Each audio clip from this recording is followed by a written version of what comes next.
সরিয়ে দিলেন। বিশ্বনবী সিজদা থেকে উঠে দাঁড়ালেন। এবার আল্লাহর নবীকে জিজ্ঞাসা করলেন, কলিজার টুকরা ফাতেমা, ও আমার বাবা, জন্মের পূর্বে আপনি আপনার বাবাকে হারিয়েছেন, জন্মের পরে আপনি আপনার মাকে হারিয়েছেন। দূর থেকে বাড়ি আসলেন, ফাতেমাকে আপনি মা বলে ডাকতেন, আমি সবচেয়ে খুশি হয়ে যেতাম। আপনার জামাটা যখন খুলে ফেলতেন, আমার হাতের উপরে উঠে দিতেন। সেই জামার ভিতরে যত বড় যা কিছু ছিল আপনি আমাকে নিতে বলতেন। ও আমার বাবা, যদি আজকে কাবার চত্বরে তারা আপনাকে মেরে ফেলতো, আমি আর কাকে বাবা বলে ডাকতাম, আর আপনি কাকে মা বলে ডাকতে? ও আমার বাবা, কেন তারা আপনাকে কাবার চত্বরে মারতে চায়? আপনার জবান থেকে একটিবারের জন্য জানতে চাই। আল্লাহর নবী যখন এই কথা, আল্লাহ রসুলের কলিজা টুকরা ফাতেমা যখন এই কথা বললেন, নবী বললেন, ও আমার মা, কথাগুলো উত্তর তোমাকে অবশ্যই দেব, তবে আমার বুকে পর্যাপ্ত পরিমাণে পিপাসিত, তুমি আমার জন্য একটু পানির ব্যবস্থা গ্রহণ করো। আমার বন্ধুরা, সঙ্গে সঙ্গে এই কথা যখন বিশ্বনবী বললেন, ফাতেমা চলে গেলেন। কাবার চত্বরে একটা আঙ্গুর বাগান ছিল, সে আঙ্গুর বাগানের ভিতরে চলে গেলেন, কিছু আঙ্গুর নিলেন, একটি চাপ দিলেন, এক গ্লাস আঙ্গুরের রস হয়ে গেল। সমস্ত রসটুকু আল্লাহ নবীকে, বিশ্ব নবীকে তিনি সেবন করালেন, একটু শক্তি হয়ে গেল। এবার ফাতেমা বললেন, আব্বা জান, উত্তর আপনার জবান থেকে জানতে চাই। সঙ্গে সঙ্গে বিশ্ব নবী বললেন, মা, তাহলে শুনে রাখো, আমি তাদের ঘর জ্বালাই নাই, আমি তাদের বাড়ি জ্বালাই নাই, আমি তাদের অন্যায়ভাবে সম্পদ ভক্ষণ করি নাই, আমি তাদের কোনো ক্ষতি করি নাই। তবে শুনে রাখো মা, আমি তাদেরকে জাহান্নাম থেকে বাঁচিয়ে আল্লাহর জান্নাতের পথে কালেমার দাওয়াত দেওয়ার কারণে তারা আমাকে পৃথিবীর মাঝ থেকে বিদায় গ্রহণ করাতে চায়। কথা বলুন, ঠিক না বেঠিক? আমার বন্ধুরা, সঙ্গে সঙ্গে কলিজার টুকরা ফাতেমা বললেন, আব্বা, যদি এটাই হয় তাহলে এবার আপনি আমার সাথে চলুন। বিশ্বনবীর সঙ্গে সঙ্গে ফাতেমাকে বললেন, মা, তুমি একটু দেরি করো, আমি একটু আল্লাহর কাছে দোয়া করে নিই। দুহাত তুলে এবার আল্লাহর কাছে বলে, আল্লাহ, কাবার চত্বরে যারা অন্যায়ভাবে এই দিনের দাওয়াত দেওয়ার কারণে, কালেমার দাওয়াত দেওয়ার কারণে বাংলা গোটা পৃথিবীর মাঝ থেকে যারা আমাকে বিদায় গ্রহণ করতে চাই, আমি আপনার কাছে দোয়া করি, আমি নবী বেঁচে থাকতে থাকতে যেন তারা দুনিয়ার মাঝ থেকে বিদায় গ্রহণ করে। একবার জোরে জোরে বলুন, আল্লাহু আকবার। দুনিয়ার সমস্ত দোয়াগুলো ব্যর্থ হতে পারে, নবীর দোয়া কি ব্যর্থ হবে? 100% কবুল হয়ে গেল। সমস্ত 7 জন কাফেরের কর্ণকুহরের ভিতরে এই আওয়াজ চলে গেল। সমস্ত কাফেররা তারা টেনশনে পড়ে গেল, তারা চিন্তা করলো, বিশ্বনবী দোয়া করেছেন আমাদেরকে ধ্বংস হতে হবে। আমার বন্ধুরা, পরের বছরে বদর প্রান্তরে যুদ্ধ হলো, মুআজ এবং মায়ের কাছে আবু জেহেলের গোষ্ঠ শুদ্ধ তারা জাহান্নামে চলে গেল। একবার জোরে জোরে বলুন, আল্লাহু আকবার। আল্লাহ নবী দোয়া করেছিল, ওই কাবার চত্বরে দোয়া করেছিল, সেই দোয়া কবুল হয়েছিল। আবু জেহেলের গোষ্ঠ শুদ্ধ জাহান্নামে আল্লাহ পাক পাঠিয়ে দিলেন।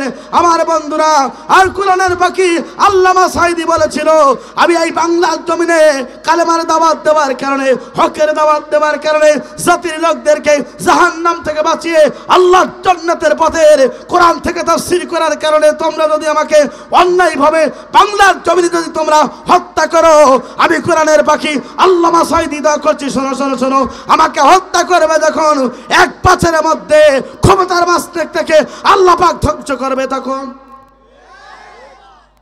কোরআনের পাকে আল্লামা দোয়া করেছিল, সেই দোয়া কবুল হয়েছে কিনা জোরে বলেন? 11 মাস 20 দিনের ভিতরে সেই জালিমরা বাংলার জমিন থেকে, আমার বন্ধুরা, লেজ গোটাতে গোটাতে বাংলার জমিন থেকে পালাতে বাধ্য হয়েছে। সুতরাং কোরআনের পাখি আল্লামা সাঈদী দোয়া করেছিল, এই সেই দোয়া আল্লাহর দরবারে কবুল হয়ে গেল। কথা বলুন, ঠিক না বেঠিক? আল্লামা সাঈদী তুমি বরণী, শহীদ হয়েছ তুমি এটাই জানি। আল্লামা সাঈদী তুমি বরণী, শহীদ হয়েছ তুমি এটাই জানি, শহীদ হয়েছ তুমি এটাই জানি। কারাগারে কাটালে 13টি বছর, বাতিল কেঁপেছে তোমায় দেখে থর থর। কথা বলুন, ঠিক না বেরে? কারাগারে কাটালে 13টি বছর বাতিল কেঁপেছে তোমায় দেখে থর থর। তুমি যে ছিলে মোদের নয়ন মনি, তুমি যে ছিলে মোদের নয়ন মনি, শহীদ হয়েছ তুমি গেটাই জানি। আল্লামা সাইদি তুমি মরণি, শহীদ হয়েছ তুমি গেটাই জানি। কথা বলুন ঠিক না বেটি? দেখো মাঝে যতদিন ছিল তব প্রাণ, বলেছিলে তুমি সেই প্রভুর কালাম। কথা বলুন ঠিক না বেটি? দেখো মাঝে যতদিন ছিল তব প্রাণ, বলেছিলে তুমি সেই প্রভুর কালাম। তাই তো তোমায় ভাবি প্রতিদিনই, তাই তো তোমায় ভাবি প্রতিদিনই, শহীদ হয়েছ তুমি গেটাই জানি। আল্লামা সাইদি তুমি মরণি, শহীদ হয়েছ তুমি গেটাই জানি। কথা বলুন ঠিক না বেটি? দেখা তো হবে না আর এই জীবনে, দেখা হবে জান্নাতের ফুল বাগানে। দেখা তো হবে না আর এই জীবনে, দেখা হবে জান্নাতের ফুল বাগানে।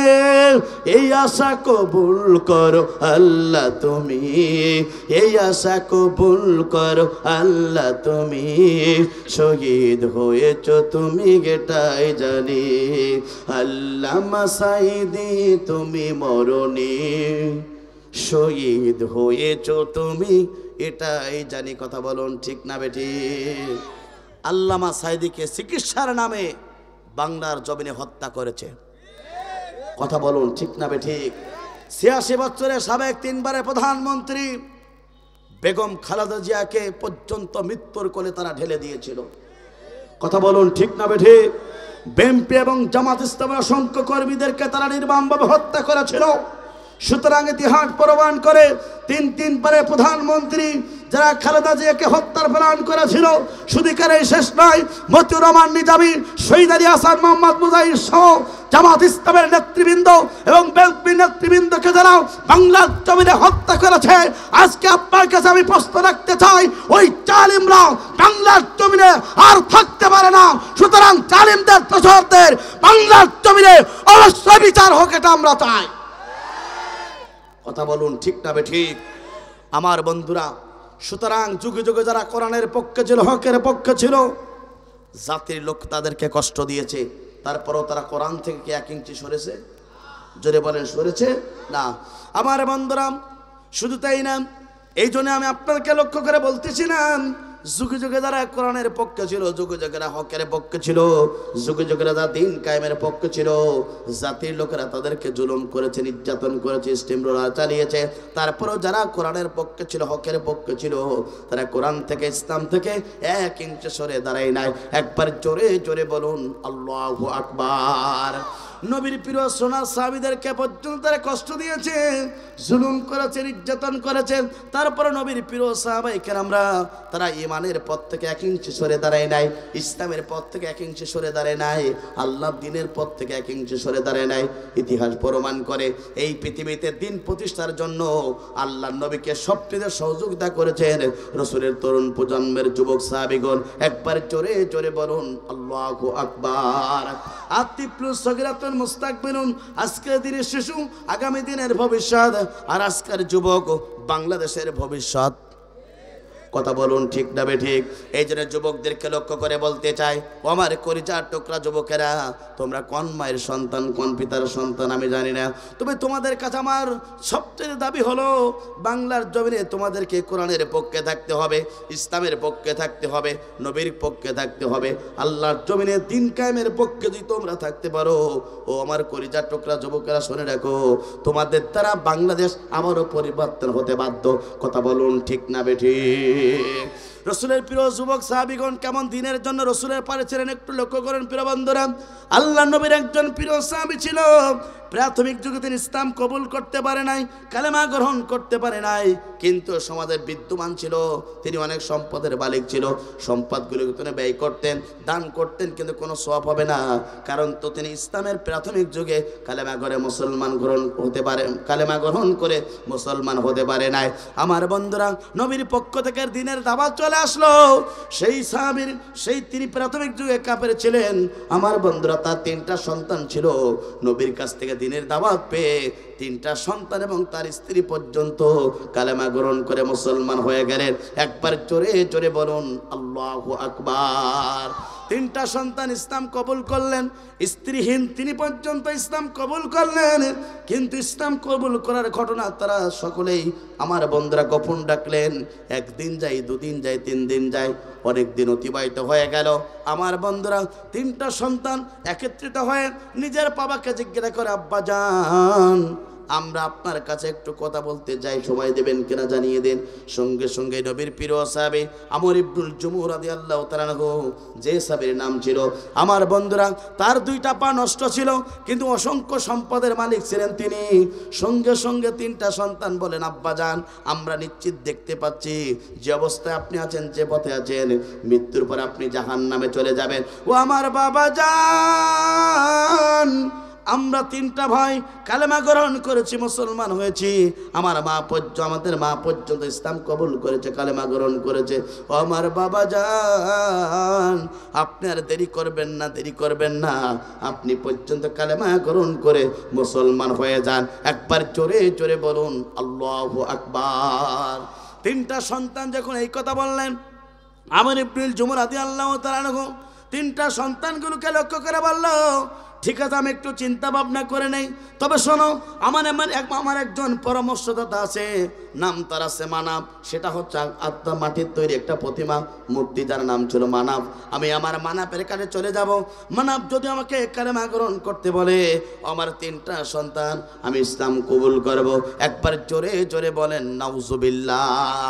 মাটির তৈরি মানাব বা প্রতিমা কি মানুষকে কোনো প্রকার উপকার করতে পারে? জোরে বলেন পারে না। আমার বন্ধুরা কোনো উপকার করতে পারবেই না।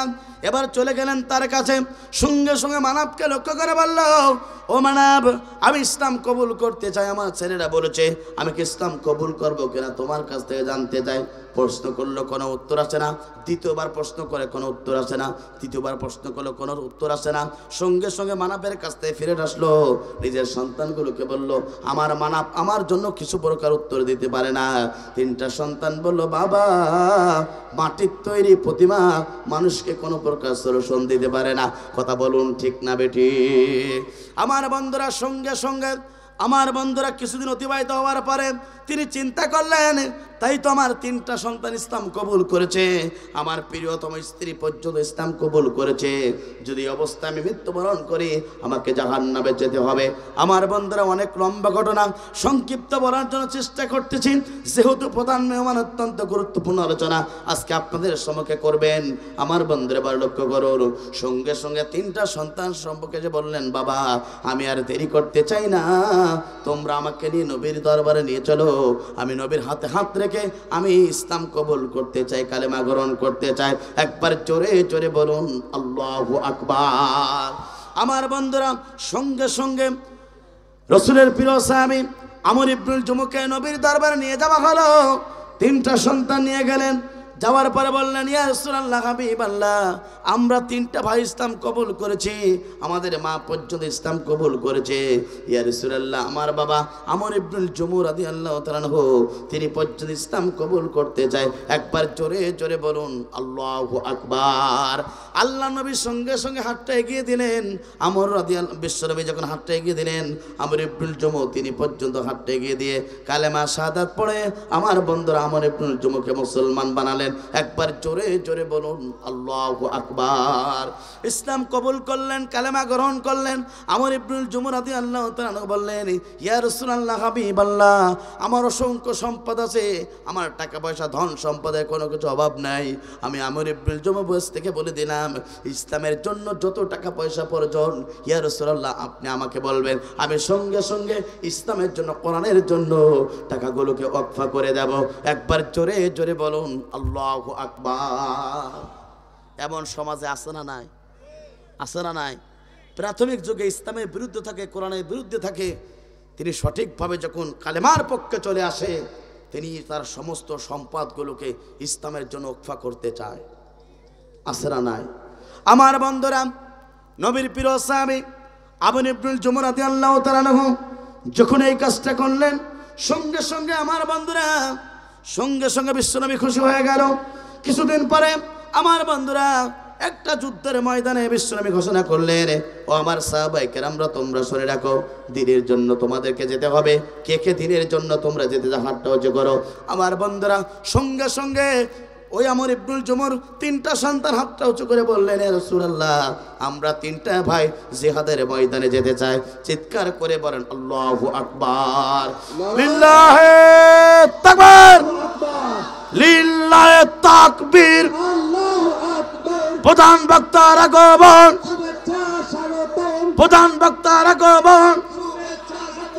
ধুমাদিবাসীর পক্ষ থেকে, সবুজবাসীর পক্ষ থেকে, পোলাবাসীবাসীর পক্ষ থেকে হযরত মাওলানা কারি আব্দুল আলামিন সাহেবের আগমন। অবনাবাসীর পক্ষ থেকে লিল্লাহি তাকবীর। প্রধান বক্তার আগমন, হযরত মাওলানা কারি আব্দুল আলামিন সাহেবের আগমন।